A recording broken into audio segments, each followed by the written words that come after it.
Isang example ng trading na ang mga tama daw na timbang sa palengke, panimbang ng mga bilihin, ay sa Panginoon. At dapat nakalulugod sa Panginoon ang tamang sukat, tamang timbang.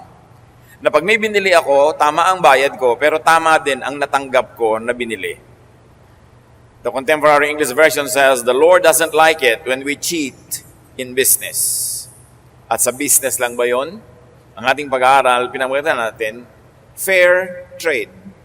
Tama na pakikitungo, pag ninegosyo, pakikipagpalitan ng anumang mga bagay. Salamat, Panginoon, because you are fair. And we thank you that you are more than fair. You are very generous and kind to us. We now ask you, Lord, to cleanse us and enable us to see your face, to hold your hand, to hear your voice. Kayo po ang mangusap, ituwid niyo ang aming mga kalikuan, liwanagan ang aming mga kadiliman, balansehin ang aming mga mali-mali at liku-likong paraan sa buhay. Mangusap kayo na may kapangyarihan at ang salita niyo maging gamot, pagkain ng aming espiritu. We ask you, in the name of your Son, Jesus, our Savior, our friend, and our Lord. The Lord hates dishonest trade. The Lord hates unfair transactions. Pag may binili ka, dapat tama ang bayad at tama din ang timbang, quality, dami ng iyong binili. Proverbs 20:10, "Two things the Lord hates are dishonest scales and dishonest measures." Yung merong higit ang naibayad sa tinanggap o kaya ay sobra ang tinubo kesa sa ibinigay na serbisyo o produkto. Maraming unfair trade, maraming cheating, maraming short-changing, and these are all not glorifying to God. In fact, short-changing and cheating is offensive to God. Literally, may kahulugan ng mga binasa natin, unfairness, cheating in the market. Sa literal, sa practical, sa physical na antas, may katotohanan ng mga binasa natin. Leviticus 19:35, "Do not use dishonest standards when measuring length, weight, or quantity." At ang lahat ng nagtitinda ng mga consumer items na tinitimbang, sinusukat, inuuri, alam na pwedeng dayain ito. At marami nga, ginagamit nila yung alam nila para mandaya. Para mas kumita sila, higit sa kanilang ibinibigay na serbisyo o produkto. But the Lord hates this practice. So, people cheat in terms of quantity. Amos 8:5, "We are eager to sell less for a higher price and to cheat the buyer with rigged scales." Kaya ang ating gobyerno tinitingnan ng mga timbangan sa palengke kasi kung minsan 1 kilong karne ang binili mo, yung pala 8 guhit lang yon sa totoo. Yung pala mali ang dami, konti lang. At kung binibilang, nadadaya ka kumisa sa bilangan, nagpapapalit ka ng pera kumisa sa money changer, sa bilis ng kamay niya, kulang ang binibigay sa iyo, akala mo tama, pagbalik mo, ayaw na niyan tanggapin. Dahil sabi niya, tama yan, yung binigay ko sa iyo. All such things, dishonesty in quantity, and there's also dishonesty in quality. Proverbs 20:14, yung bumili naman ito, it's no good, says the buyer, then goes off and boasts about the purchase. May ganun mga mamimili. Pipintasan yung tinda para bumaba ang presyo. Pagkatapos, pagka nabili na niya, ipagyayabang niya, ang mura ko ito nakuha. Nadaya ko yung buyer. Mas marami akong nakuha kaysa binayad ko. At maraming tuwang-tuwa pa ganyan. Yung mga mahihirap na tindera, uuwi na lang sila, babaratin mo dahil mabubulok na yung kamatis, mabubulok na yung saging, mapipilitan na silang ibenta yon. So tuwang-tuwa ka ngayon na nanggipit ka ng kapwa, ang mura na yun nabili. Amos 8:6, "We want to mix in some chaff with grain." O pinaghahalo daw yung balat ng mga butil at saka yung butil, mga darak at bigas, para mapuno ang sisidlan. Akala mo ang lahat ng binili mo, prime commodity, yung pala may halong basura. Hindi lang sa palengke ang dayaan. May dayaan din sa workplace. Yung mga binabayaran ng husto pero hindi naglilingkod ng husto. Meron naman, pinaglilingkod ng husto pero hindi sinusweldohan ng tama. Parehong bandaraya yon. James 5:4-5, look, sabi sa employer na madaya sa pagpapasweldo, the wages you failed to pay the workers who mowed your fields are crying out against you. The cries of the harvesters have reached the ears of the Lord Almighty. You have lived on earth in luxury and self-indulgence. You have fattened yourselves in the day of slaughter. Yun daw ang naghihintay sa mga taong nagsasamantala sa mahihirap na mga manggagawa. Sweldo na, hindi pa pinapasweldo, pinapatagal pa, iniipit-ipit ang mga pasweldo. Sabi ang lahat ng kanilang paghihirap ay nakakarating na mga daing at iyak sa Diyos, at para lang pinatataba mo ang iyong sarili, parang patabaing hayop para katayin. Cheating. Madayang employer and employees. Meron ng mga empleyado, lalo't may bandy clock, nagkakandara pa mag-bandy clock, tumatakbo, lumilipad, nalalipad ang mga hagdan, at pagka bandy clock niya, biglang bumabagal, slow motion lahat ang kilos. Pupunta sa banyo, magme-makeup, maglalagay ng isang kilay na kulang, magsisipilyo, magbubuklat-buklat mga abubot. Ang bagal na, kasi naka-time in na eh. Maraming ganun. Binabayaran mo, yung pala nag-Facebook, oras ng trabaho, kung ano nung ginagawa, musta yung, hi, kumain ka na bang? Binabayaran para magganon. Alam yun ng Diyos at ayaw yun ng Diyos. Proverbs 11:18, a wicked person earns deceptive wages.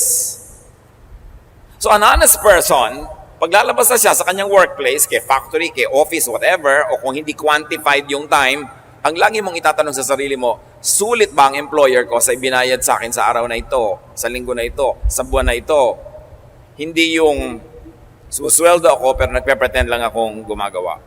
At in fact, uwi-uwi pa yung stapler, uwi-uwi pa yung mga papel at mga supply ng office. Habang nandun sa office, tinda ng kung ano-ano. So, alam yun ng Panginoon. Ito yung mga pandaraya sa literal, sa physical na paraan. Pero may higit pang pandaraya. Figuratively and symbolically, there's a lot of unfairness, cheating, in relationship with God, with people, with oneself. And let's talk about our relationship with God. How do we cheat God?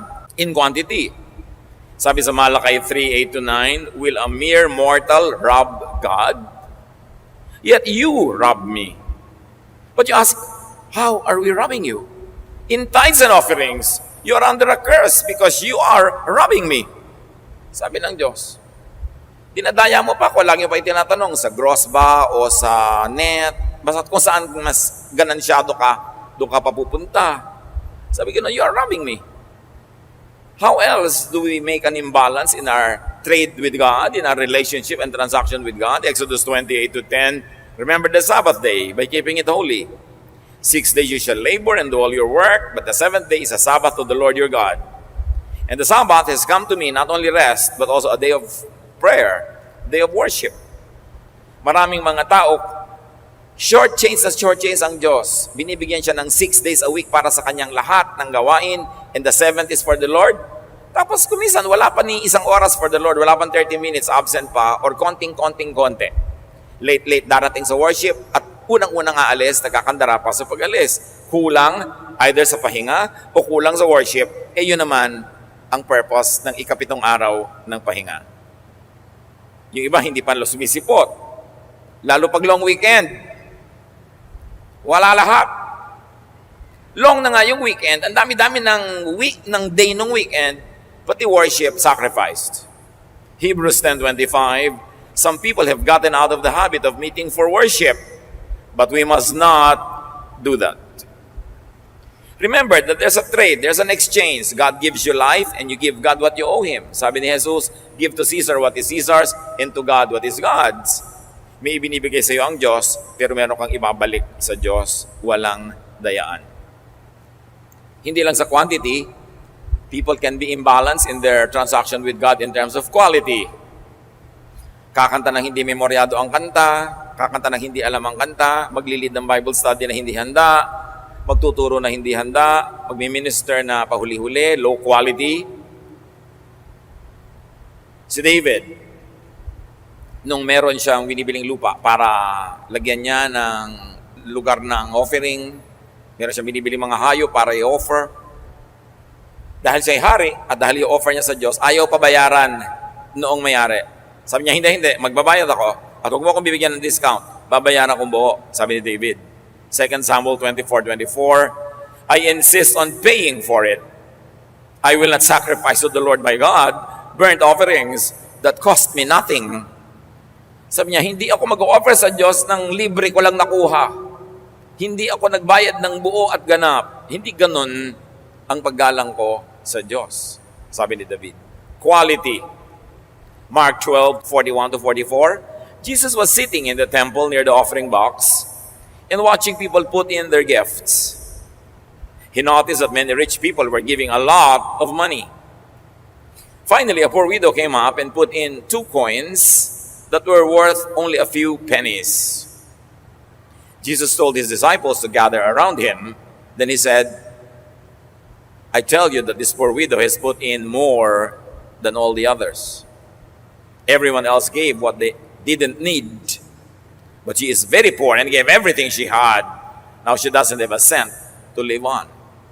Inoobserbahan ni Jesus yung mga naghuhulog ng offering sa mga synagogue kasi nila noon, sa mga temple. Hindi naman lumalakad yung mga basket. Merong lugar na huhulugan mo ng offering mo. At yung mga mayayaman, kung maglaglag ng marami nilang mga coins, talagang dumadagumdung ang sound. Tapos merong isang biyudang babae na mahirap na naghulog lang ng 2 maninipis na coin na parang pinipig sa nipis. Kung kilala pa ng mga millennials ang pinipig. Basta manipis. Wala man lang sound. Sabi ni Jesus, alam niyo kung sinong biggest donor today? Yung babaeng yan na widow. Sabi niyo, mayayaman ang dami nilang binigay, pero ang dami pa namang natira sa kanila eh. So, bali, barya-barya lang din yung binigay nila kahit malaki. Pero sa babaeng ito, hindi barya binigay niya kasi yan ang lahat-lahat na sa kanya. So, the Lord looks at proportion. Not only how much you give, but how much is left after you gave. Be it in terms of financial donation, be it in terms of time, be it in terms of talent.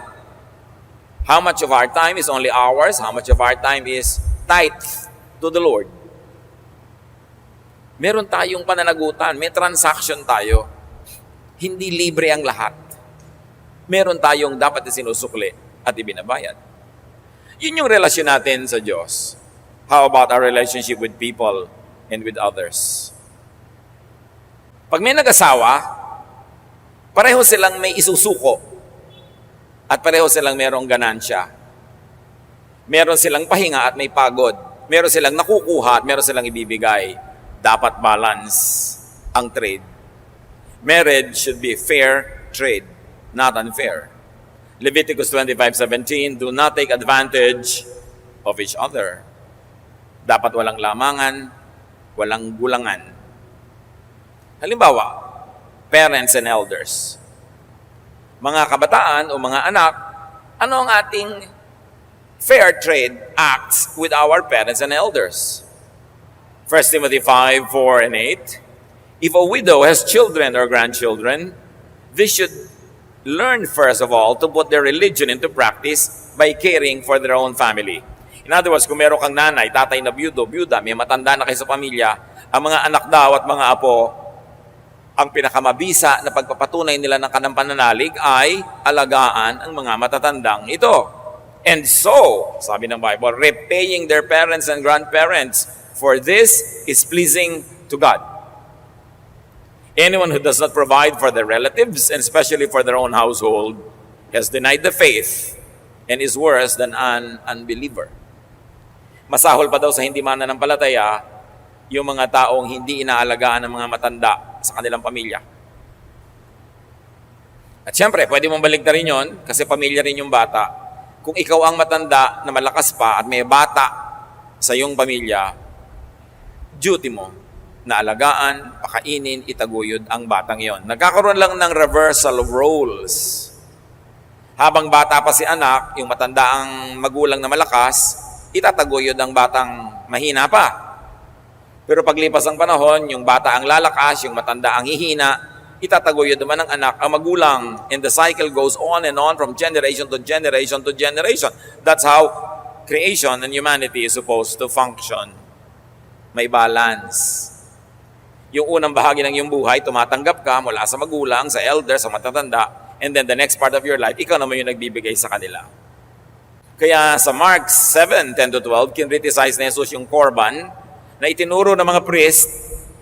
Pagka idodonate nyo sa simbahan, pwede nang hindi nyo bigyan ng mga magulang nyo. Imagine na pauso yun. Para lahat ng pera ng mga tao magpunta sa church. Sabi ni Lord, you give to Caesar what is Caesar's and to God what is God's. You give to the church what is the church's, and you give to your parents what's supposed to go to them. Or you give to your children. Huwag mong nakawan yung church para sa iyong parent, huwag mong nakawan yung parent mo para sa church. Lahat dapat may kaayusan. At sabi na Ephesians 6:2-3, honor your father and mother. So you honor your father and mother through your material and physical support, and very especially, through your emotional, social, and spiritual respect. Ibinibigay lahat yon sa tamang transaction. Dapat walang lamangan ng brothers and sisters and friends. Ang pagiging kapatid ay isa ring transaction. Meron akong binibigay sa kapatid ko, pero dapat may tinatanggap din ako. Hindi one way. Hindi tulad ng nagiging example ng maraming pamilya, pag merong isa o dalawang matino, responsible and fruitful, sila na lang ang laging tinatalbusan, pinipitasan, hinihingan, tapos yung iba, hingi na lang ng hingi. They just get and forget. And the responsible members of the family just give and forgive. It's not balanced. It's not the way of God. Dapat may balanse. May mga magkakapatid, naglalamangan. Kung sino yung hindi makatiis, kung sino yung mabait at maawain, yun ang laging na-assign na mag-alaga sa magulang, magpagamot sa magulang, at yung iba nagtetengang kawali na lang, nagmamaang-maangan, hindi sila tumutulong.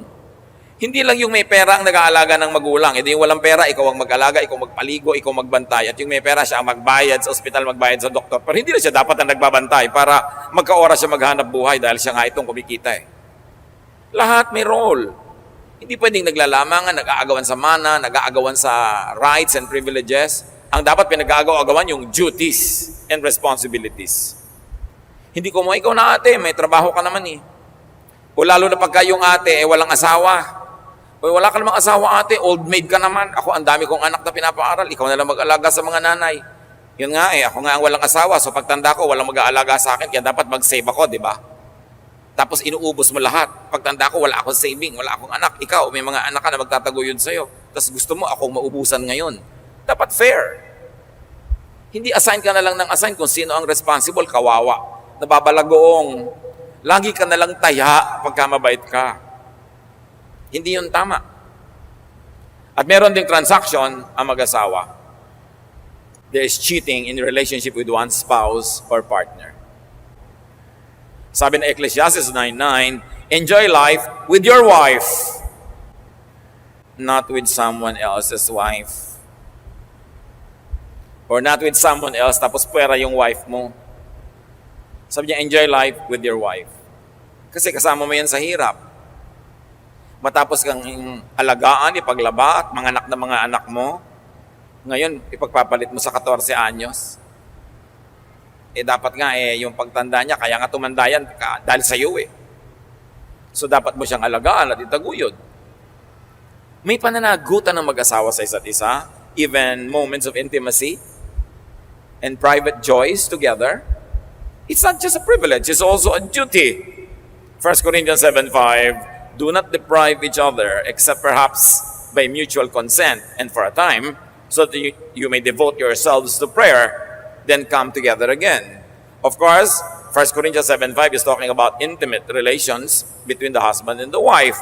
Sabi ganon, huwag niyong pagkakaitan ng isa't isa. Dapat lagi kayo nagbibigay sa isa't isa. At kung sakasakali man na gusto nyo mag-focus sa kada dasal, sa mga moment that you want to do very spiritual things, do it shortly. And right after that, you go back together again. Ganon ang buhay may asawa. Hindi yung pagod ako, masakit ang ulo ko, wala ako sa mood. Walang ganon. Sabi sa Bible, the body of the wife belongs to the husband, and the body of the husband belongs to the wife. Mayroong pananagutan. Deuteronomy 24:5, if a man has recently married, he must not be sent to war or have any other duty laid on him. For 1 year, he is to be free to stay at home and bring happiness to the wife he has married. Can you imagine 1 year? Siguro pag bagong kasal, walang military duty. Hindi pwede mag-duty na malayo. Dapat laging kapiling ng asawa, 1 taon na magpaligaya sa asawa. Deuteronomy 24:5. Nakikita niyo yung pananagutan, kaya dapat kung mag-asawa lang, honest, fair sa isa't isa, wala na dapat space yung unhappiness, discontentment, tapos naghahanap patuloy ng ligaya sa ibang kandungan. Do your marital duties. Enjoy your marital privileges. It's a trade, and it must be fair trade. Meron pa. Dahil yung lalaki o yung babae ang may trabaho sa labas at kumikita, laging kung itrato yung nando sa bahay na spouse, akala mo, wala naman trabaho yan sa bahay lang yan. May magte-text pa sa akin o may message sa Facebook, Tito, wala naman po akong trabaho, housewife lang ako. Hindi ba trabaho maglaba, mamalansya? Pag may baha, binubuhat mo yung mga refrigerator. Pagka mayroong tulo yung bubong, inaakyat mo. Pagka may magnanakaw, kinakarate mo. Pagkatapos yung mga anak mo, hinahatid mo sa school, luto ka dito, hugas ka doon, namamalengke ka, nagkakaliskis ka ng mga isda, pagod na pagod ka. Hindi ba trabaho yun? Trabaho yun. Trabaho, wala sweldo. Kaya dapat hindi sinasabi nung may trabaho ngayon, ako kumikita, pera ko. No. Kung wala kang asawang nag-aalaga sa bahay mo, sa buhay mo, sa mga anak mo, hindi ka rin makakapag-focus sa trabaho. Hindi ka makakapasok on time, wala kang isusuot. Kaya dapat fair ang samahan ng mag-asawa. Walang dayaan. May binibigay ka, may tinatanggap ka. That is God's command. And that is God's will. At syempre, wala din dapat dayaan on one's children. Bihira, pero meron din, yung magulang pa ang nandadaya sa anak. Pero nangyayari yun. Kaya sabi sa Ephesians 6:4, Fathers, do not exasperate your children. Huwag niyo silang sagarin. Huwag niyong inisin to the point na maging rebelde. Ang bata-bata pa, siya mong pinaghahanap buhay, tas ikaw, nagsusugal, ikaw, nagchichismis lang, tas yung mga bata, nagtitinda na kung ano sa lansangan, tas yung tatay, lasing, adik-adik. Sabi sa 2 Corinthians 12:14, children are not supposed to save up for their parents, but parents are supposed to take care of their children. Yung mga bata, habang bata pa, hindi sila dapat na nagsusupport sa magulang. Dapat yung magulang ang nagsusupport sa bata. Habang bata. Siyempre, dadating ang panahon, yung bata, hindi na bata, siya na yung nasa katanghalian ng buhay, siya na ngayon na magsusupport na sa kanyang magulang na nasa sunset na ng buhay. May reversal. Pero hindi obligasyon ng mga batang maliliit na buhayin ng kanilang magulang. Pananagutan yon ng mga magulang. So mayroong unfairness to people, and there's also unfairness to the community and to the nation. 1 Peter 2:13, submit yourselves for the Lord's sake to every human authority. Pag no parking, no parking. Pagka no littering, no littering. Pag pay your taxes, pay your taxes. Marami mga tao gusto nila ma-enjoy yung privilege ng pagiging citizen ng isang bansa, pero ayaw nila ng duty, ayaw nila magbayad ng buwis, ayaw nila sumunod sa batas. So ang mga mamamayan, mayroong pananagutan sa bayan para ang bayan ay tumino. At ang mga nangunguna, lalo namang may pananagutan para tumino ang bayan. Kaya si Solomon, nung ginawang hari, sabi ng Panginoon, humiling ka kahit anong gusto mong hilingin, ibibigay ko sa iyo dahil kukoronahan kang hari.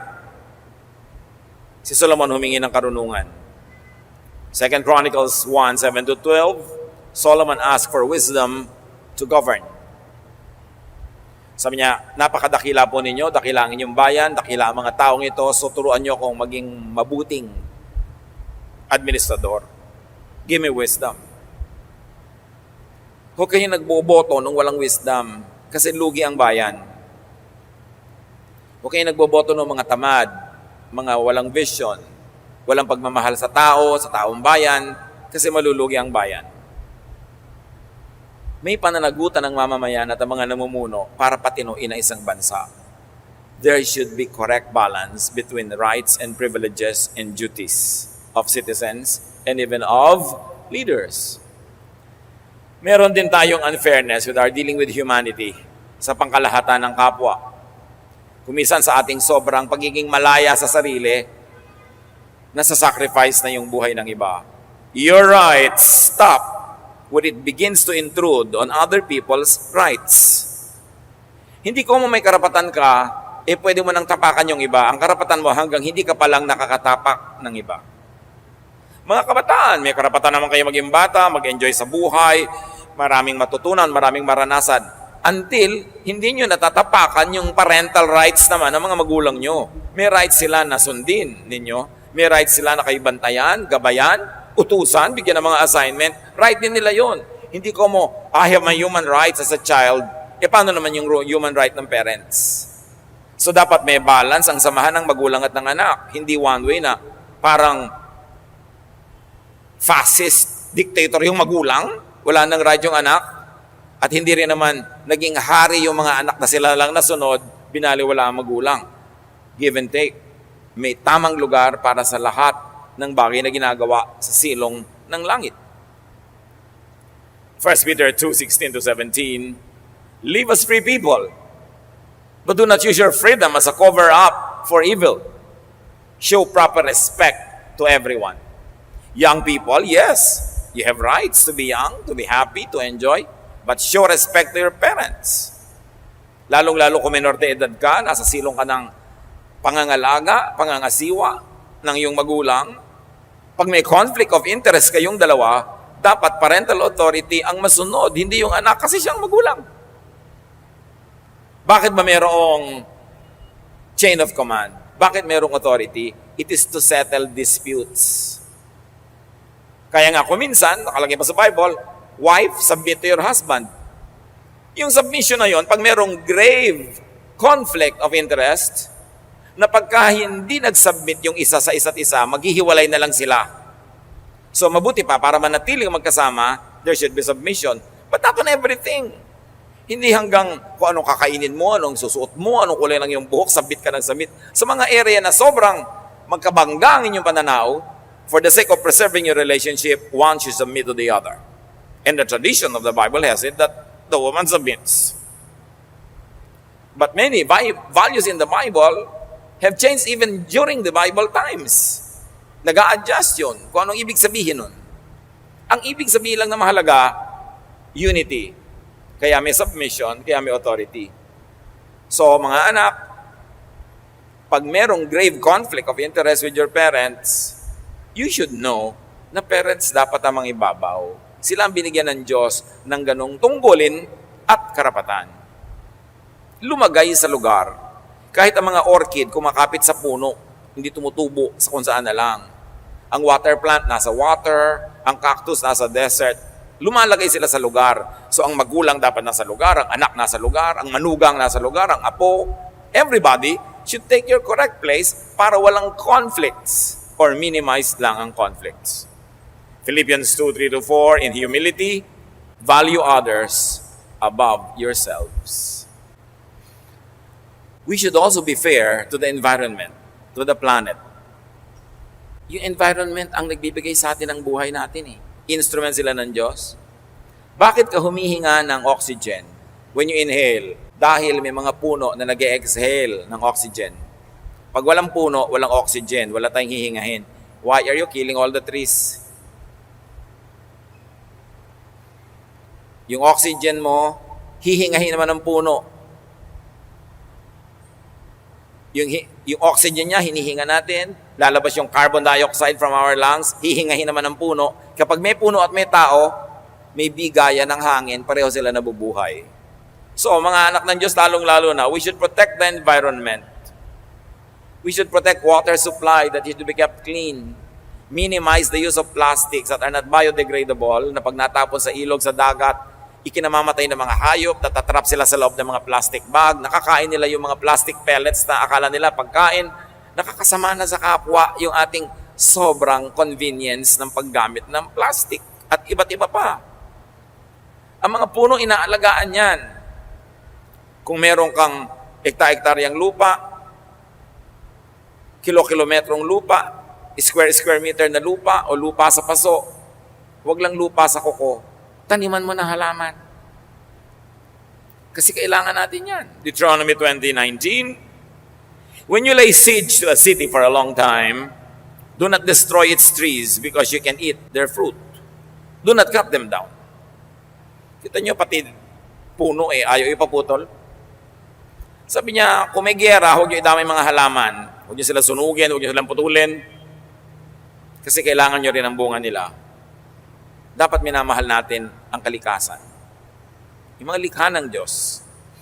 We should recycle as much as possible. We use too much, we consume too much. Kaya kung meron kang lalagyan ng isda pag namimili ka sa palengke o sa supermarket, hindi mo na kailangan ng plastic. Dala-dala mo na bag. Kasi dala-dala mo yung lalagyan mo patulit-ulit para sobrang consumption ng mga ganitong bagay. We are destroying our oceans so quick that probably in 20, 30 years, there will be more plastic bags floating than fish. Ang unang commandment, alam niyo kung anong unang commandment ng Diyos? Sabi kay Adan, take care of the garden. Take care of the animals and the plants. Dapat may balance ang relationship natin with the plants and the animals on the planet. Hindi tayo lang ang wagi, tayo lang ang gumagamit, tayo lamang ang nagko-consume. You were created by God. You did not create yourself. Then you are sustained by God. Therefore, you are not your own. In fact, the Bible says you are not your own. You were bought at a price. So glorify God in your bodies. So be aware of unfairness and cheating in your relationship with your own self, with oneself. Marami sa mga tao, unfair sa sarili.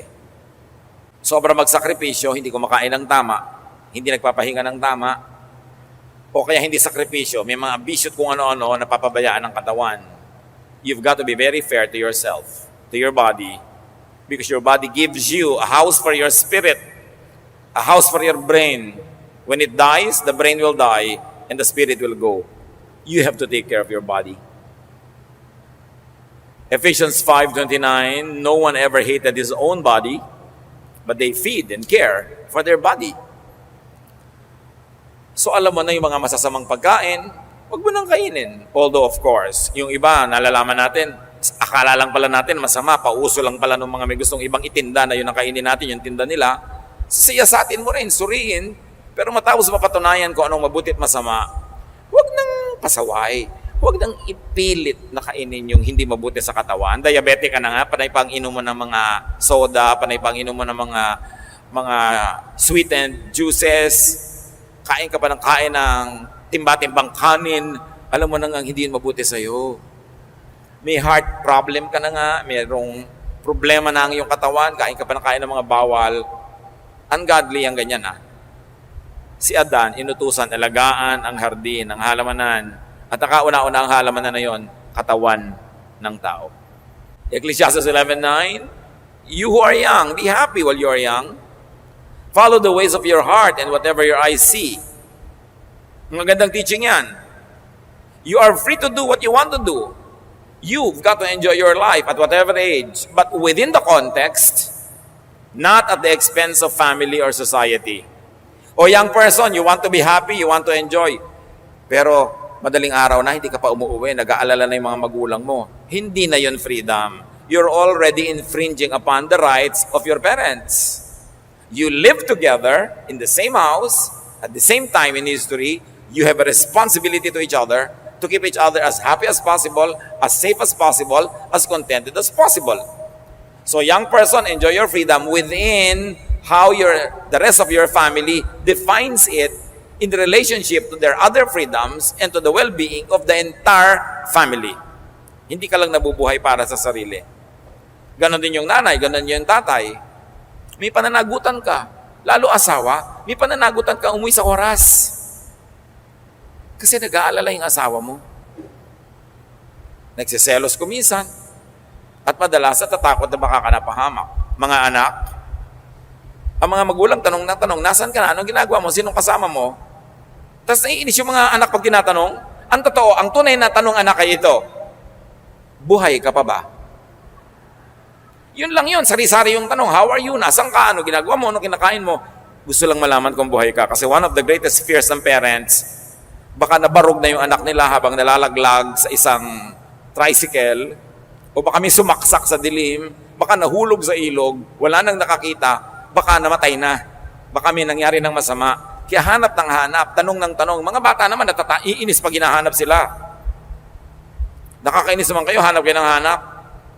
Mainis ka sa buhay pag wala naghahanap sa'yo. Yun ang nakakainis. Nobody cares? Yun ang nakakainis. Basta't mag-asawa, magkapatid, magulang, anak, magkakasama sa kumpanya, mayroon tayong pananagutan sa isa't isa to keep each other as happy and as safe as possible. So our personal liberties must be measured within the context of the enjoyment and well-being of the entire community where we belong. Ang hilig-hilig mong sumayaw, yugyug ka ng yugyug, ang likot-likot mo, nakasakay kayo sa bangka na walang katig. Tapos, ganito ko talaga ako, gusto kong sumayaw. Lulubog tayo lahat kasasayaw mo. May duty ka na manahimik muna dahil merong ibang madadamay. At ganun tayo sa pamilya. May madadamay. Yung mga ibang kabataan, gustong-gustong mag-rappelling, kung ano-ano mga activities, sumuot sa mga kuweba, umakyat sa mga bundok. Kung namatay kayo, di kawawa na may magulang nyo, walang anak. Kung hindi lang kayo namatay, nabaldado kayo buong buhay, di aalagaan kayo ngayon buong buhay. Hindi ba unfair yun? Para ka lang magkaroon ng fun? So isinasaalang-alang mo yung mga tao around you when you would like to have fun. Fun mo tapos torture sa kanila. It's not godly. So it should be within the context of the community. Ang mga karapatan nating pangtao, ang ating mga liberties, ang ating mga kalayaan in relation to the well-being of the entire nation, the entire community, the entire church. So maraming unfairness, maraming cheating. Alam niyo kung anong bunga niyan? Imbalance. The wife gives more than she gets, imbalance. The husband gives more than he gets, imbalance. Ganon din yung anak, ganon din yung magulang. Yung citizen at yung government, somebody gets more than what the other person gets, imbalance. And you know that imbalance creates disharmony. Disharmony creates disturbance. Disturbance creates trouble and illness. Kaya may sakit ang lipunan, hindi balance ang talastasan ng mamamayan at ng mamamayan. May sakit ang pamilya kasi yung mag-asawa, hindi balance ang samahan, ang anak at magulang, hindi balance, ang magkakapatid, hindi balance. So be fair. In fact, do not just be fair in your relationship with everyone that we have mentioned. Be generous. Do not just give, outgive. Why? Again, may balance. If you give less than you should, sisingilin ka. But if you give more than you should, may sukli ka mula sa Diyos. So kung magiging imbalance, kapatid, ang iyong pamamaraan, err on the side of being generous. Outgive the world, outgive your family, outgive everybody. Proverbs 11:25, a generous person will prosper. Whoever refreshes others will be refreshed. Pag merong problema ang ating pamilya, i-define nyo agad kung anong contribution nyo sa problema at anong contribution nyo para yun ma-solve. And do your part. And then that's one less problem. And inspire the others to also do their parts. Palakihin nyo lang yun. Apply sa church, sa community, sa bayan, sa planeta. Kaya ang planeta natin, sobrang pollution, may imbalance sa pag-produce natin ng mga basura at sa pag-iingat natin sa mga napuproduce na basura. In your relationship with God, with others, with yourself, trade fairly. Do not get more than you give. Maging fair. May asawa ka, be fair. Hindi lang ikaw kuminsan ang nahihirapan, siya din. Ang pamilya nyo may mga problems, be fair. Hindi lang ikaw naman problema. Lahat kayo apektado. And be fair to God, to the environment, to others, and to yourself. Then there will be balance. When there's balance, there's going to be harmony. When there's harmony, there's going to be unity. When there's unity, there's going to be peace. When there's peace, there's going to be happiness. When there's happiness, there's going to be health. Interrelated lahat yan. Hindi tayo nabubuhay para lang sa sarili. Be fair to everyone in your life. Dear Lord, teach us. Ipaalala mo, ipamukha sa amin kung kami ay lumalabis sa pagtanggap pero kulang sa pagbibigay. Turuan mo kaming ibalanse ang lahat. Ang aming mga karapatan at mga tungkulin, our rights and duties and privileges, what we give and what we take.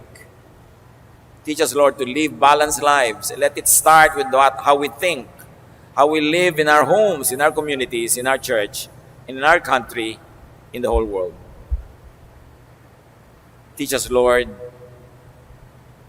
to respect the law of nature, and that is balance. Pag-usapan natin with the Lord, mga kapatid, ang mga bagay na ito. Manahimik, siyasatin ang sarili, at hayaan ang Espiritu ng Diyos ang magsabi sa atin, ito para sa iyo, ito dapat mong gawin, ito dapat mong tigilan. So you contribute to balance,